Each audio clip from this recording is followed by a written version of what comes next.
Hello everyone, कैसे हैं आप। स्वागत करता हूं मैं आप सभी का अपने चैनल कुछ अच्छा कुछ बुरा में। और मैं मनोज हाजिर हूं आपकी सेवा में एक नया वीडियो लेकर। और आज हम जो बात करने जा रहे हैं वो है क्लास 11 की फिजिक्स में बर्नौली का प्रमेय। बर्नौली का प्रमेय ऐसे तो थोड़ा सा कठिन टाइप का लगता है, थोड़ा बड़ा है, लेकिन मैं कोशिश करूँगा थोड़ा आपको ठीक से समझ में आए। तो बर्नौली ने क्या कहा था, उन्होंने बताया था कि जब कोई असंपीड, ये चित्र है, इस चित्र से आप समझेंगे, जब कोई असंपीड और आश्यान द्रव, ठीक है, ये असमान परिच्छेद वाली नली है XY, इस नली से बहता है। इसकी ये पृथ्वी की सतह है, पृथ्वी तल कहेंगे इसको। यहाँ से ऊंचाइयाँ अलग अलग हैं, ओके। ये H2 ऊंचाई है और ये क्या है, H1 है। इसे हम कह देंगे पृथ्वी तल, ठीक है। और इसमें जो है द्रव ऐसे करके बह रहा है। ये यहाँ का जो एरिया होगा इस वाले सिरे का वो होगा A1, एरिया होगा A1, और इस वाले सिरे का जो एरिया होगा वो होगा A2, ओके। और यहाँ पर जो वेग होगा वो होगा B1, और यहाँ पर जो वेग होगा वो होगा B2, ओके। अब होगा क्या, ये वेग हो गया, एरिया हो गया, सब कुछ हो गया। तो बर्नौली ने ये बताया था जब कोई असंपीड आश्यान द्रव किसी अनुप्रस्थ असमान अनुप्रस्थ परिच्छेद वाली नली से प्रवाहित होता है तो नली के प्रत्येक स्थान पर सभी ऊर्जाओं का जोड़, और सभी ऊर्जाओं में कौन कौन आ जाती है, दाब ऊर्जा, गतिज ऊर्जा और स्थितिज ऊर्जा, तीनों ऊर्जाओं का जोड़ जो होता है वो क्या होता है, नियत रहता है। ये किसने कहा था, ये कहा था बर्नौली साहब ने। तो बर्नौली साहब ने क्या कहा था, उन्होंने ये कहा था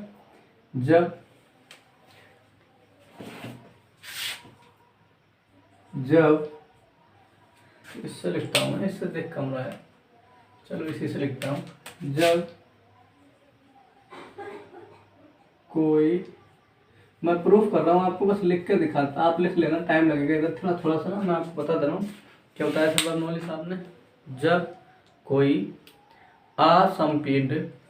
असंपीड और आश्यान द्रव असमान परिच्छेद वाली नली से धारा रेखीय प्रवाह में बहता है तो नली के प्रत्येक स्थान पर दाब ऊर्जा, गतिज ऊर्जा और स्थितिज ऊर्जा, तीनों ऊर्जाओं का जोड़ नियत रहता है, कांस्टेंट रहता है, बराबर रहता है, ऐसा बर्नौली जी ने कहा था, ओके। अब हम इस चीज को प्रूफ करेंगे।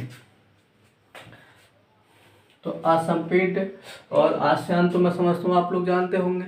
असंपीड और आश्यान का मतलब होता है, फिर से बता रहा हूँ, वैसे पिछले वीडियो में मैंने बात करी है, ऐसा द्रव जिसे दबाया ना जाए असंपीड, और ऐसा द्रव जिसकी परतों के बीच में घर्षण बल कार्य ना करे वो क्या कहलाता है, आश्यान द्रव कहलाता है, ओके। तो जो नली है, नली के प्रत्येक बिंदु पर एकांक क्षेत्रफल की सारी ऊर्जाएं कैसी रहती हैं, कांस्टेंट रहती हैं। अर्थात करके यहाँ लिख दे रहा हूँ, यहाँ पे कौन कौन सी ऊर्जाएं, दाब ऊर्जा प्लस गतिज ऊर्जा और प्लस स्थितिज ऊर्जा। स्थितिज ऊर्जा बराबर नियतांक, ये किसने बताया था, ये बताया था बर्नौली ने। बर्नौली ने क्या बताया था, दाब ऊर्जा, गतिज ऊर्जा और स्थितिज ऊर्जा तीनों कैसी रहेंगी, नियत रहेंगी। कब, जब कोई द्रव किसी असमान परिच्छेद वाली, कौन सा द्रव, असंपीड और आश्यान द्रव असमान परिच्छेद वाली नली में धारा रेखीय प्रवाह में बहता है तो नली के प्रत्येक स्थान पर एकांक क्षेत्रफल की ऊर्जा कितनी, दाब ऊर्जा, गतिज ऊर्जा और स्थितिज ऊर्जा का जोड़ कैसा रहता है, नियत रहता है। अब हम बात इसके प्रूफ की करेंगे, ओके। तो प्रूफ की करने के लिए हम क्या करेंगे, मैं आपको थोड़ा सा शॉर्ट में बताने की कोशिश करूंगा, वैसे तो थोड़ा सा लेंथी है।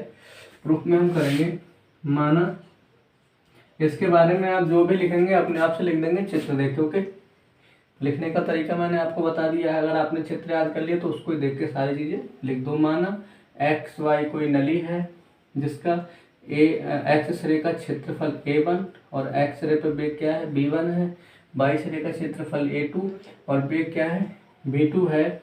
एक्स सिरे की और वाई सिरे की ऊंचाई क्रमशः H1 और H2 है पृथ्वी तल से। ओके, और जो द्रव प्रवाहित हो रहा है उसका घनत्व क्या है रो है। ऐसा हम क्या करेंगे लिख लेंगे। अब लिखने के बाद ध्यान देंगे क्या है कि हम जैसे ये पेन है इसको इधर से खोल दूं तो ये पाइप बन जाएगा। इसमें एक सिरे से जितना भी द्रव हम इसके अंदर डालेंगे उतना ही द्रव दूसरे सिरे से बाहर निकलेगा। ओके, तो यहाँ 1 सेकंड में जितनी दूरी तय करेगा द्रव वो जितना भी उसका वेग होगा वही क्या कहलाएगी उसके द्वारा तय की गई दूरी हो जाएगी। तो माना 1 सेकंड में एक्स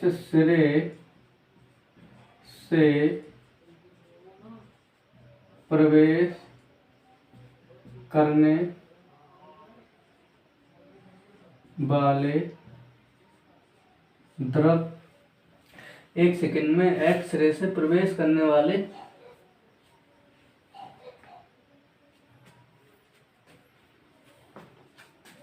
द्रव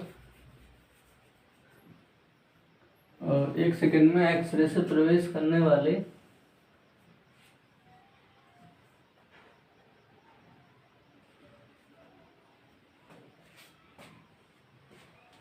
द्रव पर बल।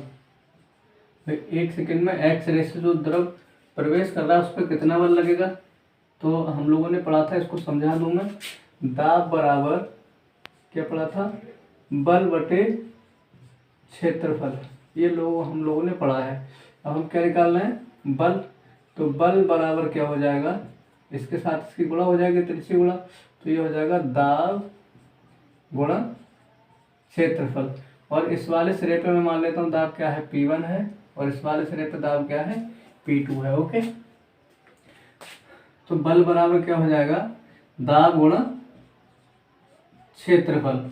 कौन से सिरे पे एक्स सिरे पे, यह है एक्स सिरा, तो एक्स सिरे पर दाब कितना हो गया हमारा P1 और क्षेत्रफल कितना है A1। ओके, अब 1 सेकंड में एक्स सिरे से प्रवेश करने वाले द्रव द्वारा किया गया कार्य। ओके, तो मैंने मान लिया 1 सेकंड में एक्स सिरे से प्रवेश करने वाले द्रव द्वारा किया, इसके अंदर लिख देता हूँ, ठीक है, गया कार्य इक्वल टू कितना हो जाएगा, मैंने इसको मान लिया है कार्य बराबर होता है बल गुणा विस्थापन, बल गुणा विस्थापन। ओके, तो ये वाला कार्य मैंने मान लिया कितना हुआ है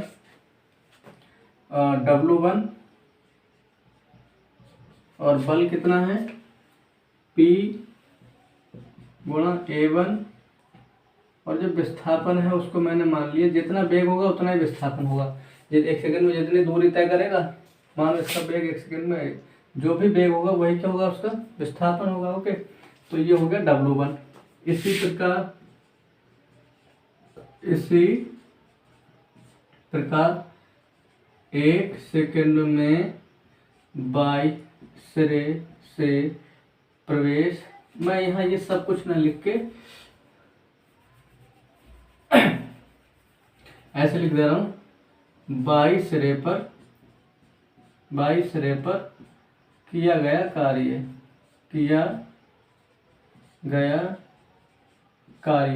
तो बाई सिरे पर किया गया कार्य मैंने क्या मान लिया यहाँ से W2।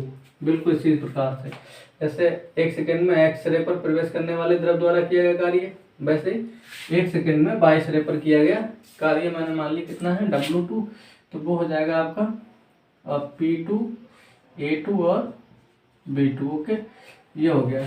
तो किया गया नेट कार्य। अब हम क्या निकालेंगे, नेट कार्य। तो जब नेट कार्य निकालेंगे तो वो कितना हो जाएगा, W1 माइनस W2। और W1 माइनस W2 कितना है, W1 का मान है हमारे पास P1 A1 B1 और इसका मान है P2 A2 B2। लेकिन हमने पिछले वीडियो में पढ़ा था अवृत्तता का सिद्धांत, वो ये कहता है नेट कार्य हमने मान ली W, तो ये हो जाएगा, वो कहता है A1 B1 और A2 B2 बराबर, ये प्रत्येक स्थान पर जो होते हैं दोनों का मान बराबर होता है। यहाँ मैं लिख दे रहा हूँ, अवृत्तता के सिद्धांत से, अवृत्तता का सिद्धांत क्या कहता है, A1 B1 बराबर A2 B2, यानी कि इस तरह से जितना द्रव प्रवेश करेगा उसका आयतन और यहाँ का आयतन कैसा होता है, बराबर बराबर होता है। तो इसमें जहाँ पर भी क्या है A1 B1 है वो तो ऐसे रहेगा, A2 B2 की जगह पे हम क्या रख सकते हैं A1 B1। तो ये आ जाएगा आपका W equal to P1 A1 B1 और यहाँ से P2 A2 और ये सॉरी इसकी जगह पे A1 लिख दिया, इसकी जगह पे B1 लिख दिया। ओके, तो यहाँ से हम क्या करेंगे, अब इसको किया गया कार्य जब निकालेंगे तो ये आ जाएगा आपका W इक्वल टू, इन दोनों में आप देखेंगे क्या A1 B1 और इसमें A2 B2 दोनों कैसे हैं, कॉमन आ रहे हैं। तो हमने क्या किया, यहाँ से हमने A1 B1 को निकाल दिया बाहर, तो अंदर क्या बचता है आपका P1 माइनस P2। ओके, अब एक चीज़ आप ध्यान दो जरा, A1 B1 इक्वल टू क्या है, A1 B1 क्या है, आयतन। इसको मैं यहाँ रोक दे रहा हूँ। ओके, अभी हम क्या करते हैं, जगह थोड़ी सी कम है, इसको थोड़ा सा रफ कर लेते हैं, फिर आगे की बात करते हैं। ओके, अब हम बात करते हैं आगे। ओके, यहाँ पे देखिए W बराबर क्या आ गया, A1 B1 और P1 माइनस P2। ओके, अब इसको मैं यहीं रोक देता हूँ। अब हम लोगों ने क्या पढ़ा था, हम लोगों ने पढ़ा है कि द्रव्यमान बराबर क्या होता है, आयतन गुणा घनत्व। ओके, तो द्रव्यमान को कैसे लिखते हैं M से, आयतन को कैसे लिखते हैं A गुणा B, तो A1 B1 कर दिया और घनत्व क्या है रो। ओके, तो हम यहाँ से निकालते हैं किसका मान, A1 B1 का, इसको रोकेंगे इसके नीचे आ जाएगा ये, तो कितना हो गया M अपॉन रो और इसका टू कितना हो गया ये A1 B1, इसको सीधा कर लो तो ये हो गया A1 B1 बराबर M अपॉन रो। इस मान को उठा के हम क्या करेंगे, इस मान में पुट करेंगे तो ये हमारा आ जाएगा W equal to A1 B1 की जगह पे हो गया M अपॉन रो और यहाँ पर कितना आ गया P1 माइनस P2। तो इस तरह से हमें क्या मिला है, यहाँ पर हमें मिल गया यहाँ पर किया गया नेट कार्य। अब हम निकालेंगे गतिज ऊर्जा। ठीक है, एक्स सिरे पर गतिज ऊर्जा, गतिज ऊर्जा, तो गतिज ऊर्जा क्या होती है 1/2 mv² होती है ना, तो हम v1 लिख देंगे यहाँ पर, इसको कैसे लिखेंगे हम k1 से। ओके, ऐसे बाई सिरे पर गतिज ऊर्जा और इसकी जगह पे लिख दिया k2, कितनी हो गई 1/2 mv²। तो नेट गतिज ऊर्जा, ओके, गतिज ऊर्जा क्या हो जाएगी, कुल गतिज ऊर्जा या नेट गतिज ऊर्जा k इक्वल टू हो जाएगा ये नेट गतिज ऊर्जा या गतिज ऊर्जा में वृद्धि लिख लेंगे। नेट गतिज ऊर्जा क्या हो जाएगी, बाद वाली ज़्यादा है क्योंकि जब पाइप पतला होगा तो वेग ज़्यादा होगा, तो यहाँ हम क्या करेंगे k2 माइनस k1, तो ये आ गया k2 माइनस k1 और 1/2 mv²। ये k2 का मान देखिए क्या है, k2 का मान क्या है 1/2 mv², और ये वाला माइनस लगा लिया ये वाला, और इसका मान क्या है 1/2 mv²। देखिए ये दोनों चीज़ हैं दोनों में, तो इसको निकाल दो बाहर, तो यहाँ क्या बचेगा 1/2 mv² माइनस v1²। ये क्या है आपका ये आया है आपकी नेट गतिज ऊर्जा, इसको हम कैसे लिखेंगे, के से। ओके, ये आ गया के का मान। गतिज ऊर्जा निकल के आई, दोनों सूत्रों में गतिज ऊर्जा में जो अंतर है, मतलब कुल गतिज ऊर्जा के half M B2 minus B1 का स्क्वायर। अब हम आगे बात करेंगे किस चीज़ की, अब हम आगे बात करते हैं स्थितिज ऊर्जा की। तो एक्स सिरे पर स्थितिज ऊर्जा क्या होगी भाई, हमने मान ली U1। ओके, और ये कितनी है U1, एक्स रे पर स्थितिज ऊर्जा हमारी कितनी है, क्या होती है mgh, और यहाँ की दूरी कितनी है h1, पहला सिरा था, इस वाले सिरे की ऊंचाई कितनी थी h1। तो इसी प्रकार क्या हो जाएगा, बाई सिरे, इसका मतलब हो गया बाई सिरे पर स्थितिज ऊर्जा को हमने मान लिया क्या U2, और उसके इक्वल टू कितना हो जाएगा mgh2। तो नेट स्थितिज ऊर्जा कितनी हो जाएगी भाई, नेट स्थितिज ऊर्जा इक्वल टू कितनी हो जाएगी, और इसको मैं U से लिख ले रहा हूँ। ओके, तो ये हो जाएगी U1 माइनस U2। अब U का मान कितना है mgh1 और U2 का मान कितना है mgh2। अब mg देखिए यहाँ पर भी है और यहाँ पर भी, इन्हें बाहर निकाल दो तो क्या बचेगा h1 माइनस h2। ये क्या आ गया, किसका मान, U का, और U क्या है स्थितिज ऊर्जा। तो ये थी कुल गतिज ऊर्जा, और ये क्या है कुल स्थितिज ऊर्जा। तो यहाँ पे लिखेंगे हम ऊर्जाओं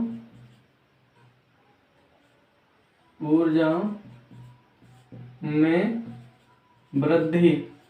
फिर ऊर्जा में वृद्धि कितनी हुई, तो गतिज ऊर्जा में से हम क्या करेंगे, स्थितिज ऊर्जा को घटा देंगे। ओके, ऊर्जा में वृद्धि के लिए हम क्या करेंगे, जबकि ऊर्जा में वृद्धि, यहाँ लिखेंगे ऊर्जा में वृद्धि, ऐसे लिख दो खाली, ऊर्जा में वृद्धि कितनी हुई। तो इसको निकालने के लिए हम क्या करेंगे, दोनों ऊर्जा को घटा देंगे, यानी कि K माइनस U, तभी तो निकल के आएगी। तो स्थितिज ऊर्जा, क्योंकि देखो जो पहला वाला सिरा मोटा है, एक सिरा कैसा है मोटा है और एक सिरा कैसा है पतला है, इस तरीके से। तो यहाँ पर स्थितिज ऊर्जा ज़्यादा होगी क्योंकि द्रव धीरे धीरे चलता होगा, और यहाँ पे तेजी से चलता होगा, तो यहाँ पे क्या होगी, गतिज ऊर्जा ज़्यादा होगी। ओके, जैसे जैसे द्रव आगे को बढ़ेगा वैसे वैसे क्या होगी, गतिज ऊर्जा का मान बढ़ता जाएगा। तो लास्ट में गतिज ऊर्जा ज़्यादा हो जाएगी स्थितिज ऊर्जा से। तो हम क्या करेंगे, ज़्यादा वाले में से कम वाले को घटाते हैं, तो यहाँ पे क्या करेंगे, हम गतिज ऊर्जा में से स्थितिज ऊर्जा को घटाएंगे। अब K का मान क्या है हमारे पास, 1/2 m B2 का स्क्वायर माइनस B1 का स्क्वायर माइनस U का मान कितना है mgh1 माइनस h2। ये है ऊर्जाओं में वृद्धि। अब हम क्या देखेंगे, ये ऊर्जा में वृद्धि किसके बराबर होगी भाई, जितना भी काम किया जाएगा, द्रव द्वारा जितना भी वर्क करा जाएगा, जो भी कार्य किया जाएगा, ये ऊर्जा में वृद्धि उस कार्य के बराबर होगी। ओके, तो यहाँ हम लिख देंगे कि ऊर्जा, लिख दिया यार, ऐसे होता है, ऊर्जा में यह वृद्धि किए गए कार्य के बराबर होगी। किसके बराबर होगी, जो कार्य किया गया है उसके बराबर होगी ऊर्जा में वृद्धि। तो कार्य क्या किया गया है भाई, कार्य W बराबर ये किया गया है, तो ये कितना है m/ρ किया गया कार्य, ऐसे लिख दो। अर्थात चलो ऐसे लिखो, m/ρ और P1 माइनस P2 किए गए कार्य के बराबर होगी ऊर्जा में वृद्धि। तो किया गया कार्य ये है, और ऊर्जा में वृद्धि क्या है, 1/2 m B2 का स्क्वायर माइनस B1 का स्क्वायर mg और h1 माइनस h2। ओके, अभी है क्या, बस समीकरण सॉल्व हो चुका है, थोड़ा सा बड़ा है। इसमें से हम क्या करेंगे, ये m यहाँ पर भी है, m यहाँ पर भी है, m यहाँ पर भी है, m को हर जगह से काट देंगे। इस रो को ले जाएंगे उठा के इधर, इस रो को किधर ले जाएंगे, इधर। तो यहाँ पे केवल क्या बचेगा, P1 माइनस P2। अब इधर क्या है भाई, 1/2 है, खोल दो इस ब्रैकेट को, तो 1/2 और इधर से ये रो भी गया है इधर, तो ये रो हो जाएगा और साथ में क्या है, B2 का स्क्वायर। ओके, माइनस अभी 1/2 की B1 के साथ गुणा होगी, क्योंकि यहाँ पे ये क्या है, ब्रैकेट है, ब्रैकेट के अंदर जाएंगे तो इनकी गुणा होगी। तो यहाँ पे क्या हो जाएगा, फिर से 1/2 और ये वाला रो जब इधर आया है तो इस पूरी ब्रैकेट में गुणा होगी रो, और यहाँ पे क्या हो जाएगा, B1 का स्क्वायर माइनस यहाँ पे केवल g बचा हुआ है h1 और इधर से पहुंचा है रो, तो ये हो जाएगा रो GH1। अभी इधर माइनस है, ये वाला माइनस है, तो ये माइनस और ये माइनस क्या हो जाएगा, प्लस, और ये आपको हो जाएगा इसी प्रकार से रो GH2। ओके, अब हम क्या करेंगे, प्लस प्लस वाले एक तरफ कर लेंगे, माइनस माइनस वाले एक तरफ कर लेंगे। P1 अभी ये वाला माइनस का इसको धर लेंगे, सॉरी 1 वाले एक तरफ कर लेंगे और 2 वाले एक तरफ कर लेंगे। तो ये प्लस का हो जाएगा 1/2 रो B1 का स्क्वायर और प्लस ये B1 का हो गया, ये वाला इधर आएगा, ये वाला और ये वाला, इन दोनों को ले आएंगे इधर। ठीक है, तो ये तो इधर आ गया, अब इसको और लेके आओ, तो ये हो जाएगा रो GH1। 1 इसमें है और 1 इसमें है, 1 वाले हम इधर ले आए। अब इधर क्या बचा भाई, इस P2 को इधर ले जाएंगे, प्लस का हो जाएगा। ठीक है, यहाँ बचा 1/2 रो B2 का स्क्वायर प्लस 1/2 सॉरी प्लस रो GH2। अब आप क्या देख रहे हैं, यहाँ पर ये सिद्ध हो जाता है P1 पहले सिरे की क्या थी, दाब ऊर्जा, लगाया गया दाब था, रो 1/2 mv² होता है। अब द्रव के लिए द्रव्यमान का काम क्या करता है, घनत्व करता है, तो हम m की जगह पे क्या लगा लेते हैं, यहाँ पे रो लगा लेते हैं। तो 1/2 रो B1 का स्क्वायर प्लस रो GH1। ये पहले सिरे की तीनों ऊर्जाएं हो गई, दाब ऊर्जा, गतिज ऊर्जा और ये स्थितिज ऊर्जा।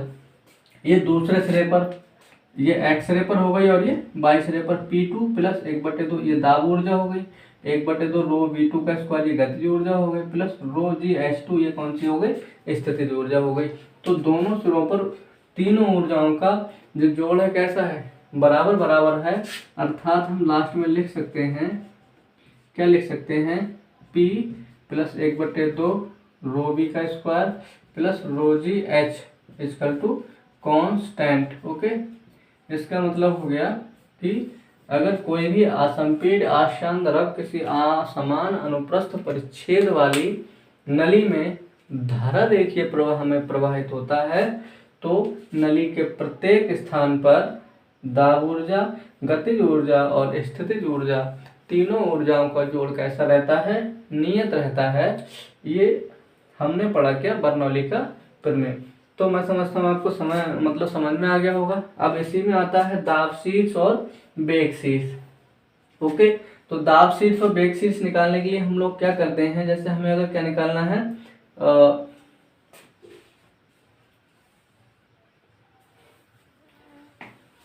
इसमें रो जी से भाग कर देंगे हम अगर। ओके, तो P/रो जी हो जाएगा, ये कौन सा शीर्ष हो जाएगा, दाब शीर्ष। और मैं चाहे इधर करके दिखा दे रहा हूँ आपको, करके बता रहा हूँ, ये मिटा दो। ओके, अभी हम निकालेंगे दाब शीर्ष और वेग शीर्ष। तो देखिए ये जो समीकरण आया ये, ठीक है, इस समीकरण में हम किससे गुणा कर देंगे, रो बी से भाग कर देंगे, रो बी से। ओके, किससे भाग करेंगे, रो जी, सॉरी रो जी से भाग करने, अरे भाई पर, अब किस में भाग कर रहे हैं हम, इस वाली समीकरण में। तो देखो P है, P के बटे में क्या हो जाएगा, रो जी प्लस 1/2 और क्या है, रो बी का स्क्वायर, इसकी जगह पे इसमें क्या हो जाएगा, रो जी और प्लस क्या है, रो जी एच अपॉन रो जी। तो रो जी से रो जी कट गया, रो से रो कट गया, यहाँ पे कुछ नहीं कट रहा है, तो ये बचा P/रो rho g plus half b square upon, ऐसे लिख दो इसको सीधे सीधे, बी स्क्वायर अपॉन 2g और प्लस इसके बराबर में क्या है कांस्टेंट, और यहाँ पे क्या बचेगा भाई केवल h इक्वल टू कांस्टेंट।